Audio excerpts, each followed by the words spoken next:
Salve, salve, gente boa! E aí, tudo bem? Seja muito bem-vindo aí ao canal.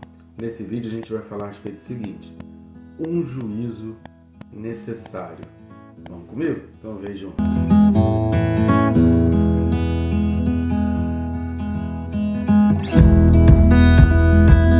Mas não esqueça, né?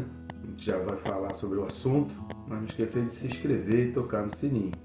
Eu conto contigo também se você puder curtir, comentar, compartilhar. Todos os dias às 6 da manhã a gente está colocando vídeos aqui. E agora falando assuntos extremamente contemporâneos e importantes para a gente entender os próximos dias, os próximos tempos, para que a gente esteja preparado para aquilo que há de vir.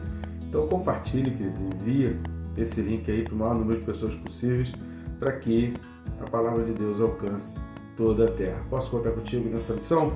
Então vamos junto. O texto desse vídeo está em Apocalipse capítulo 1 e o versículo é o de número 17.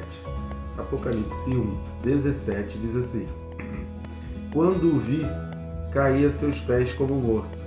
Porém, ele pôs sobre mim a mão direita, dizendo: Não temas, eu sou o primeiro e o último. O versículo 18 traz muita informação aqui a respeito de Jesus Cristo.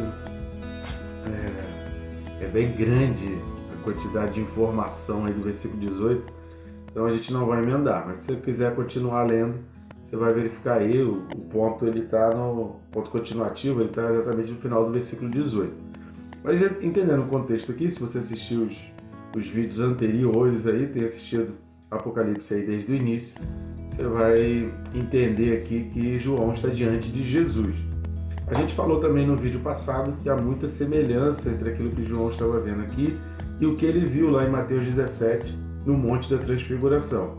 Porém, uma coisa chama atenção aqui, foi que dessa vez, quando ele olha, quando ele vê, preste atenção que nos versículos anteriores nós falamos sobre isso, ele se volta, ele muda de direção para ouvir a voz de Deus, ele fala da voz, ele fala...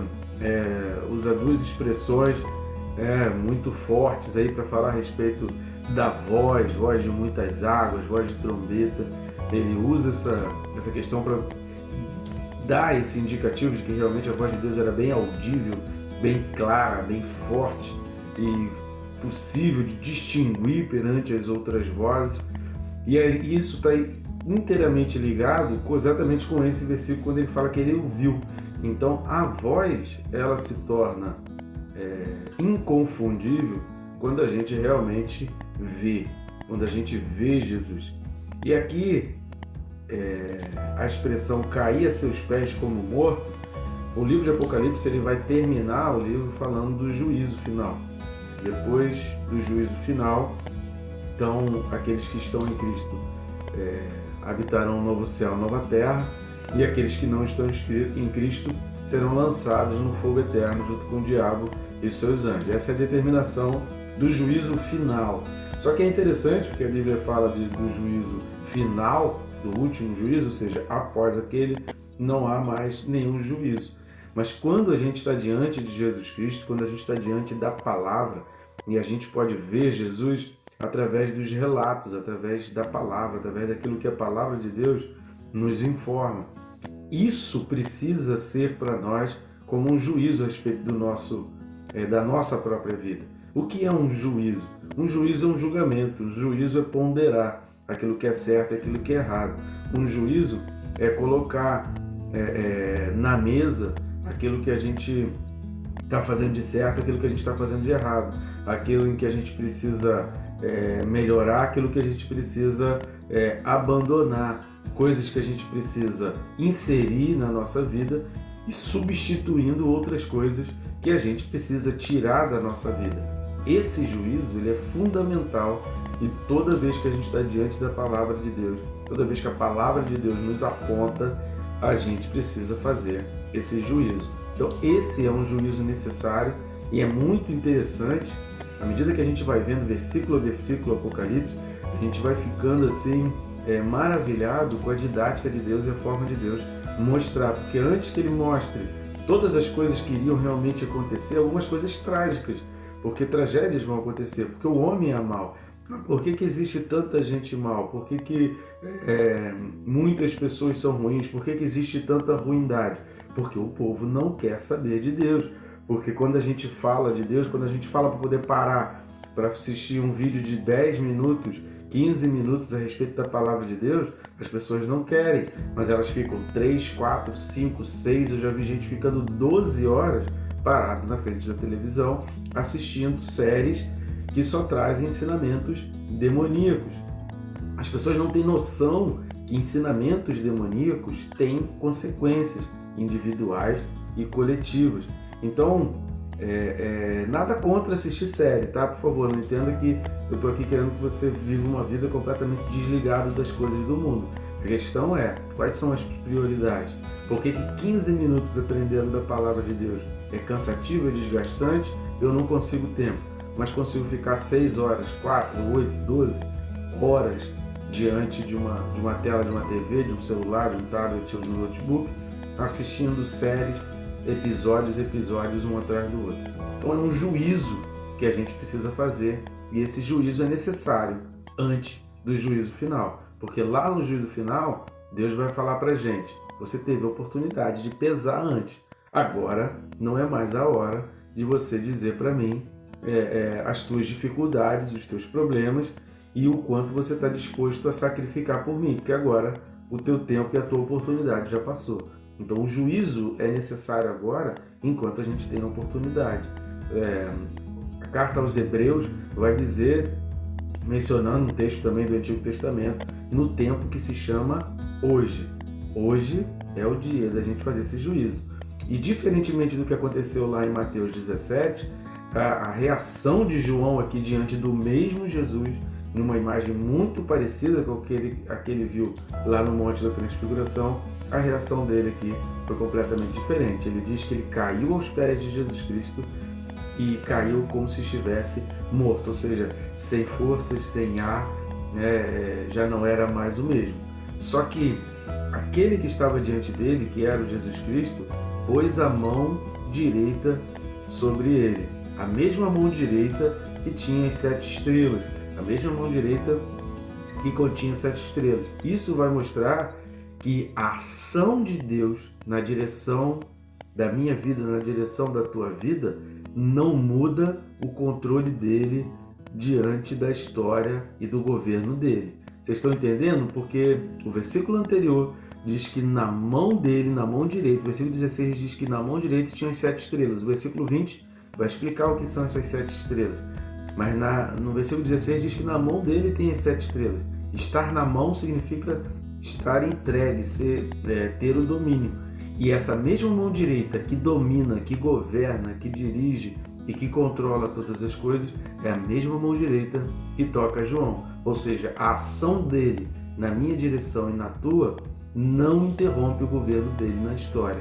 O que significa isso, querido? Significa que você tem que parar de pensar da seguinte maneira, como muita gente eu escuto falar: será que Deus se importa comigo? Deus tem tanta preocupação, o mundo está com tanta coisa, são tantas coisas acontecendo no mundo, será que Deus vai se importar com a minha oração e com a minha adoração? Quantas pessoas falam isso e por causa disso deixam de orar e deixam de adorar? A palavra de Deus está dizendo aqui, olha, Deus ele vai tocar em você, ele vai responder a tua oração e isso não vai interromper o governo dele, o domínio dele, o controle dele diante da história, porque ele pode fazer isso com qualquer um que se lança aos pés dele. Então é hora da gente entrar em juízo com Deus, é hora da gente colocar a nossa vida diante de Deus, ponderar todas as coisas e ver aquilo que a gente precisa abandonar e aquilo que a gente precisa fazer mais, aquilo que a gente precisa substituir e o que está realmente ajudando e o que está atrapalhando a nossa vida. Então esse mesmo Deus que tem o controle de tudo, a mesma mão direita que governa e que tem as 7 estrelas, toca João e João então escuta a frase: não temas, não temas. Por quê? Porque há uma apreensão. Pensar no futuro, e tem muita gente que não consegue nem dormir, que prefere não pensar em futuro, né? Tem um amigo muito amigo, gente muito boa, foi professor meu aí no curso aí de Ministério de Família, E ele falou que, cara, se ele começasse a fazer oração antes de dormir, pedindo sobre o dia seguinte, ele começava a entrar em paranoia.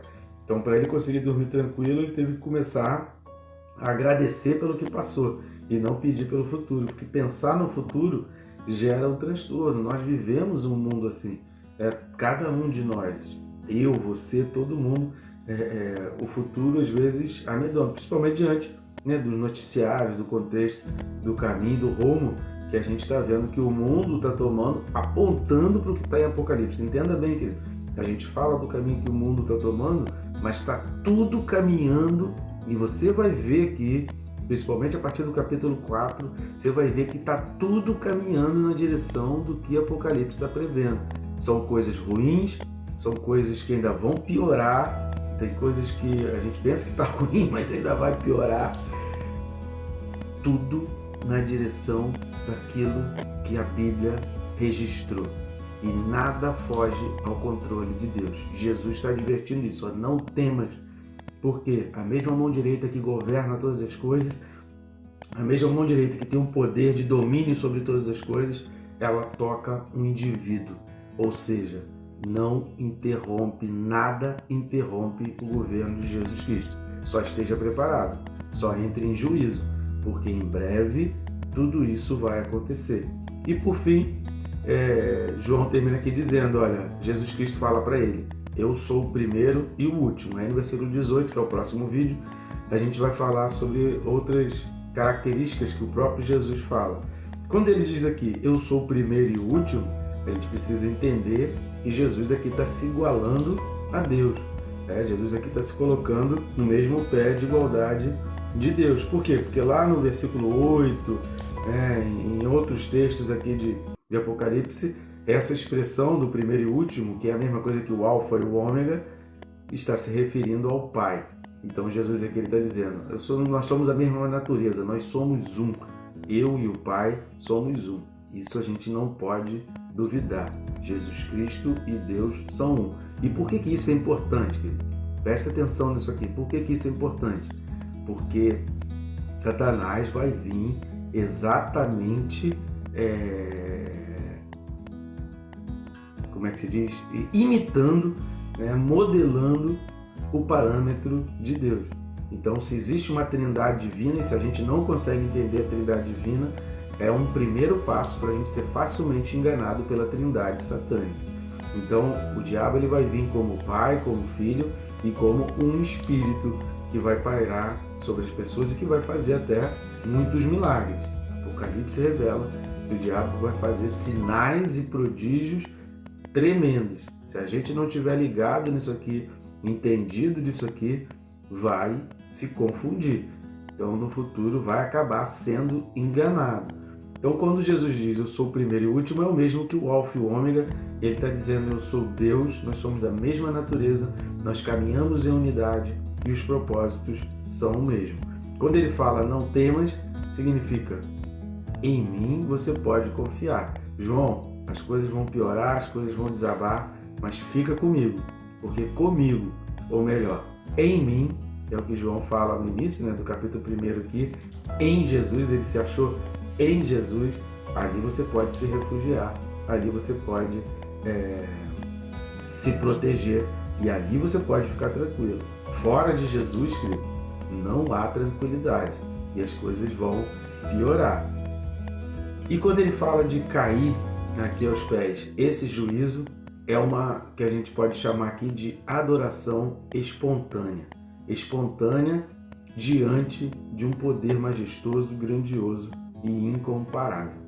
Quando você se depara com a palavra, você precisa se deparar e entender que você está diante de algo que é incomparável, de um poder que é incomparável. Ler esses textos aqui evidencia para nós que Deus ele é realmente tremendo e que antes dele anunciar as coisas ruins que vão acontecer no mundo, porque o mundo o rejeitou. Leia depois o Evangelho de João de 1 a 14.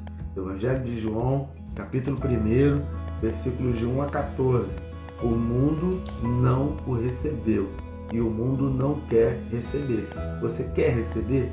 Você quer que Jesus faça a diferença? Você quer que a tua vida esteja guardada e seja a diferença? Então faz uma oração nesse momento, dizendo: Senhor Jesus, controla a minha vida. Eu quero todo dia entrar em juízo contigo, porque eu sei que esse juízo é necessário e eu quero entender o que precisa ser mudado na minha vida. Diz para mim, sonda em mim. Leia aí o livro dos Salmos, leia o Salmo 51, leia o Salmo 139, leia aí o Salmo 119, leia aí e aí você faz essa oração, transforma aqueles salmos ali na tua oração com Deus e entre em juízo com Ele. Entre em juízo agora, antes que venha o juízo final. Tá bom, gente boa? Que Deus te abençoe, rica e abundantemente.